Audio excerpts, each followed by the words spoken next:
Welcome to Plot Twist Radio, the show where creativity, storytelling, and the unpredictable path of the creative life all collide. I'm your host, Erin.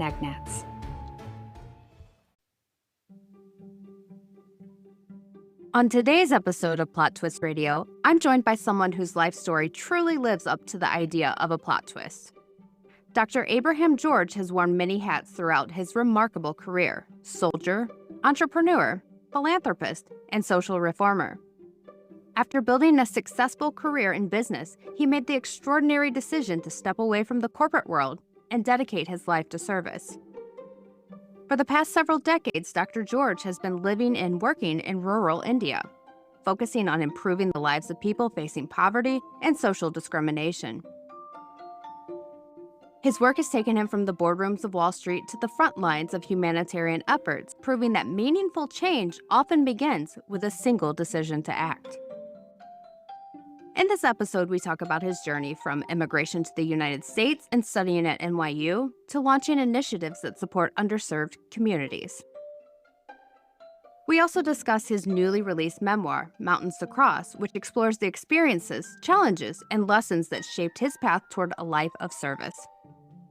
It's an inspiring conversation about perseverance, purpose, and the power of turning compassion into action. Here is my conversation with Dr. Abraham George. Hello and welcome to Plot Twist Radio. Can you tell the audience a little bit about yourself? Hi, Erin. Thank you for inviting me.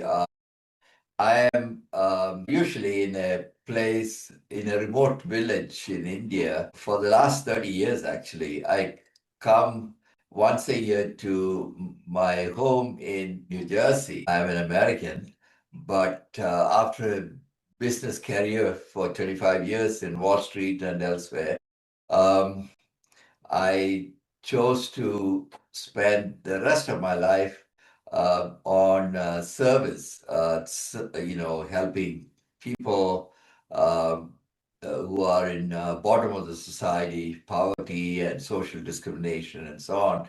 And I took up that cause some 30 years ago. I've been living in the village, and every year I come here to replenish myself and then go back again. That is a general outline, but if you need more about my background, I'll be happy to talk about it. Sure. So, what part of New Jersey? I love to go to New Jersey. It's one of my favorite places.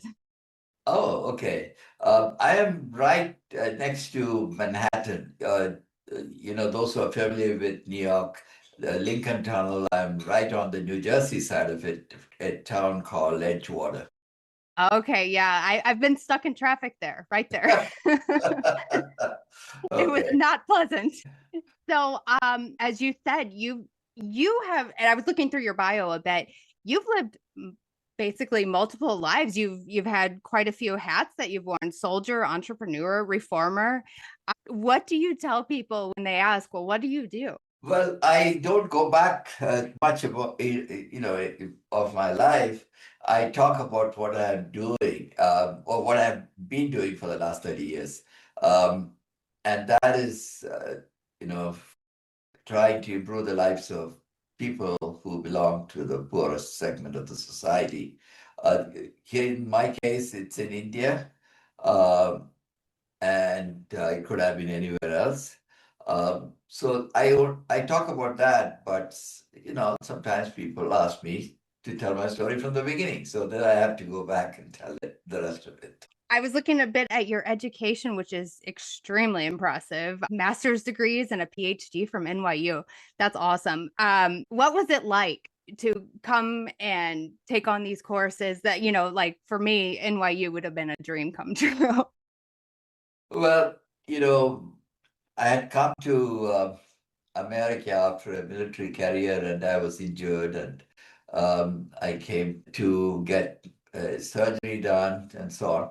But I made up my mind that this is the country that I want to make it my home, and I had to succeed. I didn't have a lot of formal education, and so I had to start from the scratch in some ways. And I worked 7 days a week for 7 years. I was determined to do well.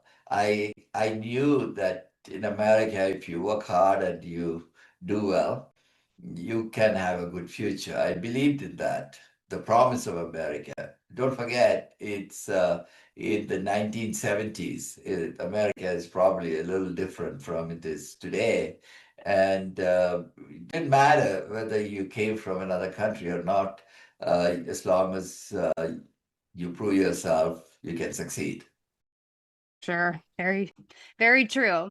So let's talk a little bit about the charities that you've done. A lot of people, they want to help, but they don't know basically where to start. What would you tell someone that wants to get into charity work? Well, I would use the term, instead of charity, I would use the term service. Mm. If they want to serve someone else or embark on a cause. I made up my mind at a very young age. At the time, I had that accident, a near-death experience, that I am going to at some point in my life. I'm going to commit myself to helping others. And then many years passed between that incident and when I started. And I had my education, I had my own company, and I was trying to make money so that I can do what I wanted to do. So that applies to most people. If you want to do something big, you have to have money. There's no substitute for that.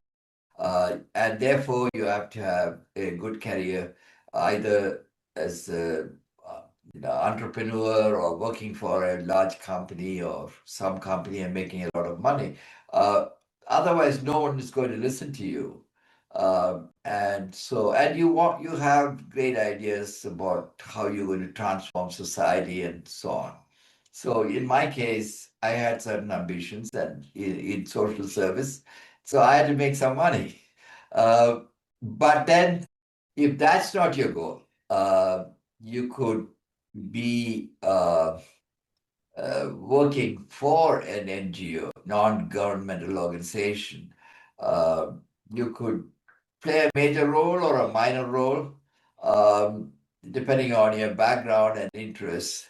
Or you could be someone who doesn't want to be involved personally, maybe visit once in a way, but write a good check, and someone else takes care of it. That's not bad either. Some of the big philanthropists, like Bill Gates and others, they don't go and work in the field. I was reading about McKinsey, uh, you know, who has given some a very large sum of money, $35 billion. She chose to find good NGOs, people who are doing good work, and fund them and make them successful. That's also fine. So it depends on what you're prepared to do and depends on your calling. What's that you like to do? In my case, it was transforming the lives of the poor and those who are socially discriminated. So I had to be in the field. I can't write a check and expect somebody else to go and do that. So that's what I've been doing. I'm very impressed. How do you stay compassionate, I guess, because I know that there's a lot of bureaucracy, not with the people you're helping, but how do you just push through all the bureaucracy that you may face? Yeah, that's true. Especially in countries that are in a developing stage. In the 1970s, India was very poor. There was famine all over, and and the country was among the poorest. And it had become independent from the British rule uh, barely 25 years earlier or 30 years. So its institutions were not properly developed and corruption was rampant. And so you couldn't get anything done without the bureaucracy approving it, even to get electricity connection or water supply, hey, it's tough and they'll ask for money. So, and for approvals to do anything. So one has to have the endurance, persistence, to work through, and understand that if you're going to get into this business, then you have to be aware that it's not going to be smooth sailing. I've read horror stories. Even for me, I work with animal shelters, and there's always bureaucracy, even for that. So the bigger you get, it seems like you want to keep helping, but sometimes you hit this roadblock and it's like, oh, I don't know how to keep going. But, you're such an inspiration that people like me will keep going because of that. Yeah, you need to be very determined. Setbacks are there. Each setback is a stepping stone to the next level. Right. Absolutely. So let's talk about your book. It's Mountains to Cross, correct? Right. So what was the inspiration there? Well, by the way, it just been published 2 days ago, and Congratulations. it is a bestseller on Amazon. In 4 or 5 categories, it's number one. Oh, So that's pretty exciting to see that somebody's buying it. congrats. But you just got to keep it going. I want maximum number of people reading it. Um, the message is several actually, and if you have a desire to help someone else, it can't be just a desire. You have to act on it. You talk about feeling sympathy for someone's condition, or you feel empathy for their predicament, or even feeling compassion. But none of those feelings benefit the beneficiary unless you're willing to act on it. So uh, that is essential. People who get into this arena have to be willing to dirty their hands, go out and work, or spend your money, your hard-earned money. And so that is one of the messages. But and you can choose your calling. Some want to go into poverty eradication, like me, or social injustice. That is my calling. Someone else may want to be in the medical arena, help HIV patients or something else. Some may want to be building houses for the poor. So you have to choose what drives you. Unless you have a passion for that, you're not going to do it. So you have to ask yourself, am I driven to do it?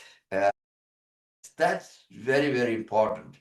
In my case, at the age of 18, I made certain commitments to myself, and the next 25 years, I was trying to make enough money to do that. So it may not happen that way for others, because in my case, as I said, I had a near-death experience, and I asked myself, why am I alive? And then there are some other circumstances which compel me to think about service. Um, so that's what it is. There are many things you can do, but you have to be committed to it. Very, very inspirational there. Do you find that one chapter was harder to write than another as far as the book goes? Um, this is an autobiography or a memoir.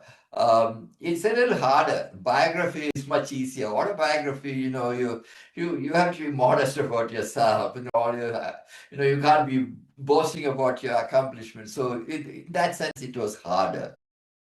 Secondly, I had to go back to my childhood at the age of 4. I had forgotten all my stories. So one of the things I did was to go through some 10 or 20,000 photographs my family had gathered.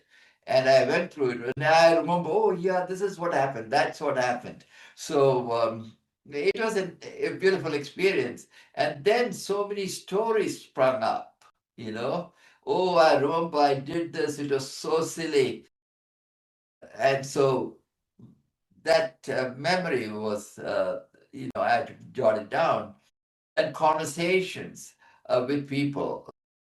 I might think this is what I said, may not be exactly what I said, and I might quote the other person. That may not be exactly what that person said, but you still have to guess it and write it, you know. Um, and if, of course, if you're going to put down, it's negative about another person, you have to be careful not to quote like that. You have to be very careful. Um, so it is not the chapter was difficult.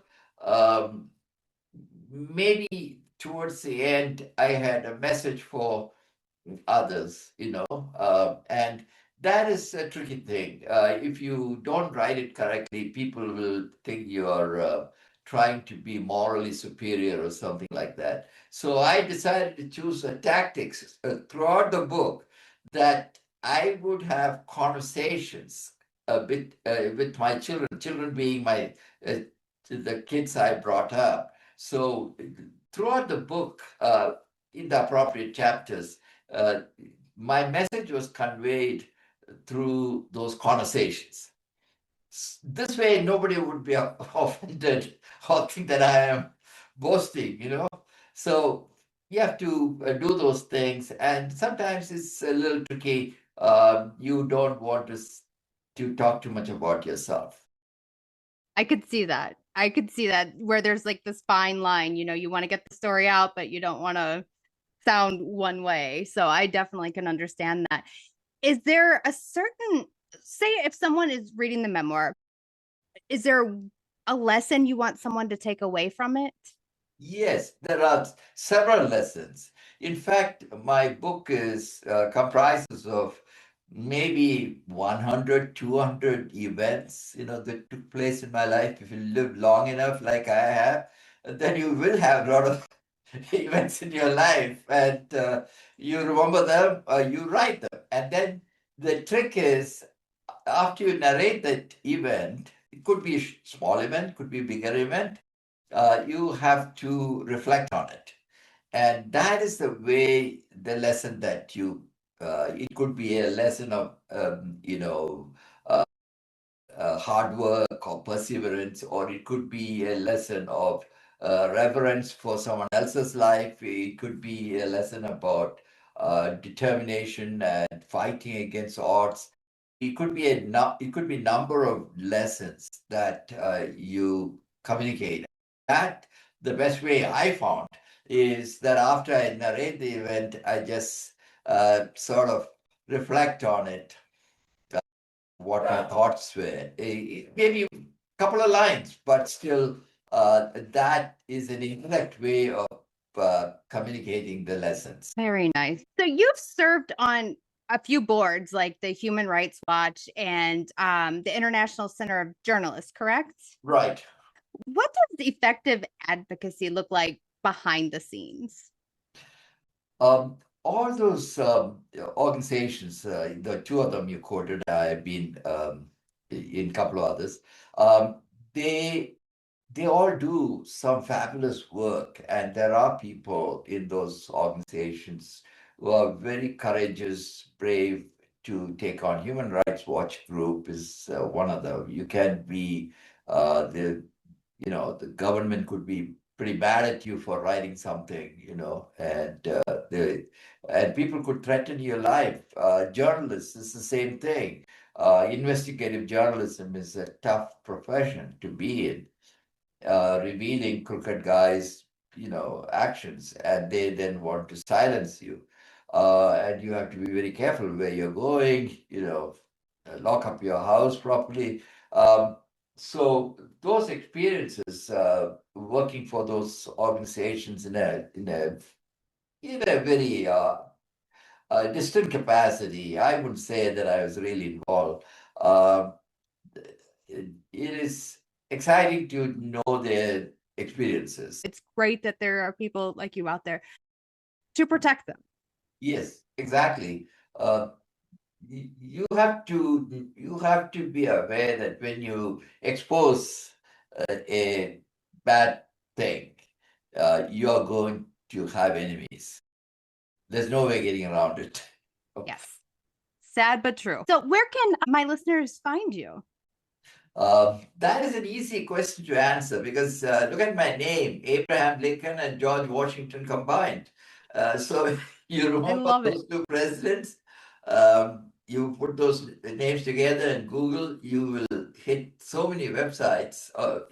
My foundation's work, my book, so many. So you can go from one to another. I hate to give links to websites when you can easily search and find. For sure. And I will make sure that your book and everything is linked in our episode notes. So everyone look for Yes, that. yes. But yes, thank you so much for joining me. It's very, very inspirational. Thank you, Erin, for talking to me. I truly appreciate your interest in what I'm doing. Thank you. Absolutely. And congratulations again on the bestseller. Thank you. Thank you. That was my conversation with Dr. Abraham George. His story is a powerful reminder that compassion alone isn't enough. Real change happens when we turn empathy into action. From his early experiences in the military to building a career in business and ultimately dedicating his life to helping some of the most vulnerable communities in the world, Dr. George shows what can happen when someone commits to a purpose larger than themselves. His new memoir, Mountains to Cross, dives deeper into the experiences and lessons that shaped that journey, and it's definitely worth checking out if you're interested in stories of resilience, leadership, and service. If you'd like to learn more about Dr. George, his work, or his book, I'll have links in the show notes so you can explore further. And as always, thank you for listening to Plot Twist Radio. If you enjoyed this episode, make sure to follow the show, leave a review, and share it with someone who might need a little inspiration today. Until next time, keep chasing the stories that change the way we see the world.